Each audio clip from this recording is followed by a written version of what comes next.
Hi everybody, Samy, j'espère que vous allez bien parce que moi, ça va très bien parce que oui, aujourd'hui les amis, Benzema est en équipe de France et va jouer titulaire ce soir contre le Pays de Galles.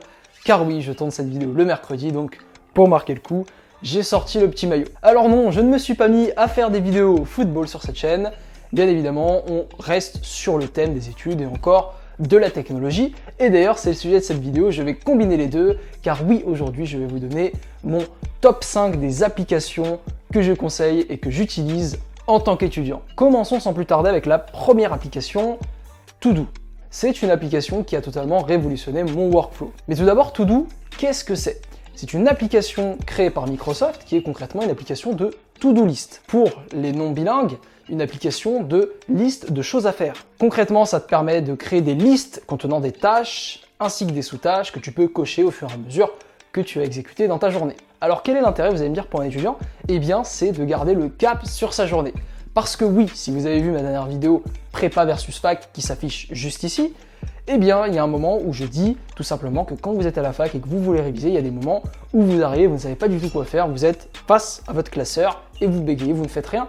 L'avantage de la to-do list, c'est que ça te permet d'avoir une ligne de directrice à suivre. Donc par exemple, faire tel exo en premier, faire tel exo en deuxième, etc.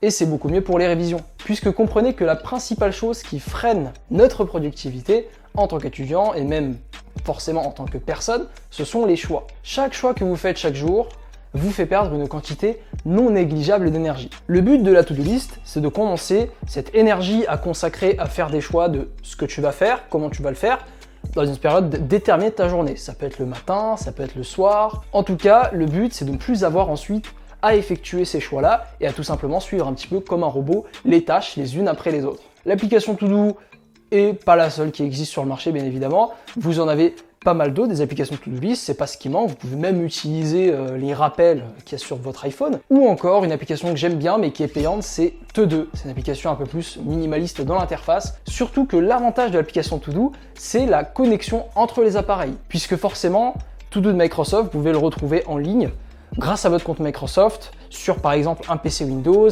ton MacBook ou encore ton iPad, mon iPhone. J'ai mes listes de choses à faire absolument partout.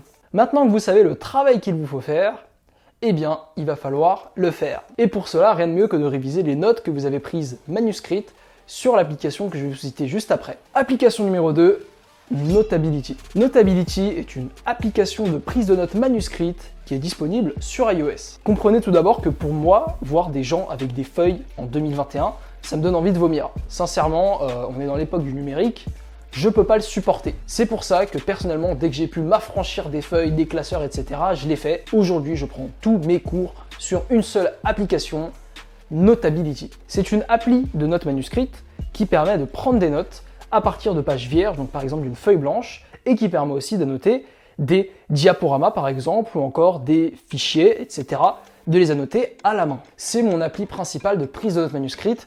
Alors principalement pour les cours. En effet, dans cette appli de prise de notes, j'ai absolument tous les cours que j'ai pris à la main, mes exercices, etc. Donc concrètement, vous aurez compris, pour moi cette année, fini, les classeurs plein à craquer qui pèsent 4 kilos, les cahiers, d'avoir le sac de Tortue Ninja, ça c'est terminé pour moi aujourd'hui. Je prends mon iPad Pro, mon Apple Pencil et je suis prêt à partir à l'aventure en cours. Car oui, pour prendre mes cours personnellement, j'utilise l'iPad Pro avec son Apple Pencil. Si vous êtes intéressé sur un avis par rapport à l'iPad Pro, vous avez ma vidéo premières impressions de l'iPad que j'ai réalisé il y a un petit moment maintenant qui s'affiche juste ici. Mais concrètement, me débarrasser du papier, qu'est-ce que ça m'a apporté ? Eh bien déjà, mon workflow est beaucoup mieux organisé. Il y a beaucoup moins de bordel chez moi parce qu'il n'y a pas de feuilles qui traînent partout. Et puis aussi, il y a la continuité grâce à la possibilité de télécharger tes cours via iCloud. Tu peux y accéder sur ton iPhone, ton iPad, ton Mac. Tes cours sont synchronisés automatiquement. Et ça, c'est hyper pratique, notamment quand je veux réviser dans le métro, je suis pas obligé de sortir l'iPad, je sors l'iPhone. C'est une app payante, mais vous inquiétez pas, les crevards, j'ai pensé à vous. Je vous conseille l'app, si vous n'avez pas envie de payer, OneNote, donc l'app de Microsoft, qui est une app gratuite, mais que j'aime beaucoup moins pour diverses raisons que je ne détaillerai pas dans cette vidéo. Maintenant, vous allez me dire, Samy, il n'y a pas que la prise de notes manuscrite, il y en a qui ont envie de prendre des notes au PC. Eh bien, ne vous en faites pas, j'ai pensé à vous, avec une application qui a totalement, encore plus que To-Do, révolutionner ma façon de travailler. Je vous présente l'app qui a changé ma vie, Notion. Notion, c'est quoi ?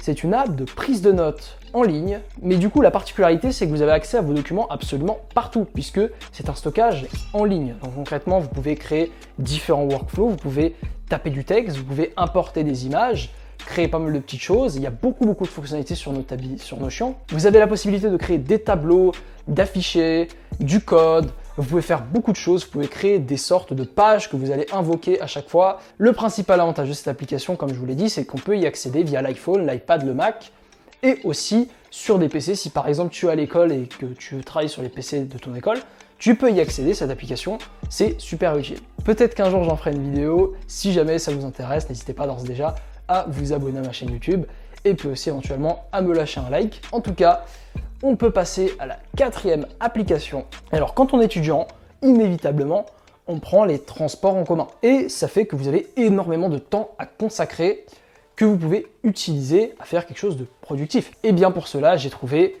lire des livres, écouter des livres plutôt, avec l'application Audible. Qu'est-ce que Audible? C'est une application qui contient des livres audio.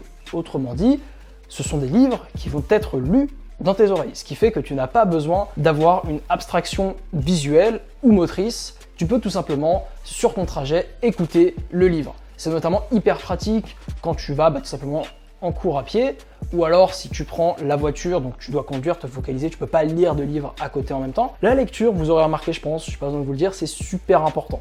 Et Audible, c'est une des meilleures manières pour lire plus.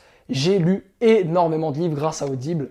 Ça m'a beaucoup aidé dans ma vie et je pense que c'est un investissement rentable. C'est un abonnement qui coûte environ 6 € par mois si je ne me trompe pas. Vous pouvez aussi acheter des livres individuellement. En tout cas, je ne regrette pas du tout d'avoir pris cette application et je vous la conseille fortement si vous êtes un étudiant qui a envie de progresser et d'apprendre des choses. Maintenant, vous allez me dire, Samy, tu parles d'appli pour étudiants, mais aucune appli pour réviser. Je ne t'ai pas oublié, Timothée, je ne t'ai pas oublié, ne t'en fais pas.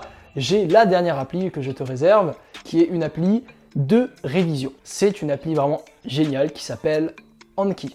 Anki n'est autre qu'une app de flashcard. Une flashcard, qu'est-ce que c'est? C'est un petit peu comme les cartes de multiplication que tu avais quand tu étais petit, où sur la face, il y avait marqué 3x3 et derrière, il y avait marqué 9. Et bien là, c'est un peu pareil. Et concrètement, Anki te permet de créer des decks de flashcards que tu vas créer toi-même ou que tu peux importer depuis Internet. L'avantage de Anki, c'est que vous exploitez une des meilleures manières d'apprendre, qui est de répéter de façon espacée les révisions et surtout de se rappeler activement. Active Recall, Space Repetition, allez voir la vidéo de Ali Abdal que je mets dans la description qui explique tout ça, ces méthodes de révision. En tout cas, ce sont les 2 meilleures méthodes scientifiques. Anki l'exploite à la perfection tout simplement parce que ça te permet de réviser dans beaucoup d'endroits très facilement. Tu n'as juste qu'à cliquer sur une application, ce qui fait que le Space Repetition, ça marche et tu révises de façon active, c'est-à-dire que tu vas répondre à des questions que tu auras écrites au préalable, tu essaieras d'y répondre et c'est là que les connexions se feront dans ton cerveau, notamment si tu es dans des matières comme des matières d'apprentissage, de l'histoire, voire même du droit, je ne sais pas, où il faut beaucoup apprendre des choses par cœur, des formules mathématiques aussi, c'est comme ça que je les apprends moi, et c'est une application que je pense chaque étudiant devrait avoir dans son smartphone. Voilà les amis, c'est tout pour cette vidéo, j'espère qu'elle vous aura plu, que ces 5 applications vous auront plu. Évidemment, n'hésitez pas encore une fois à vous abonner à la chaîne YouTube pour voir mes prochaines vidéos, à liker cette vidéo si elle t'a plu. On se retrouve la semaine prochaine pour une nouvelle vidéo. Sur ce, portez-vous bien. Ciao!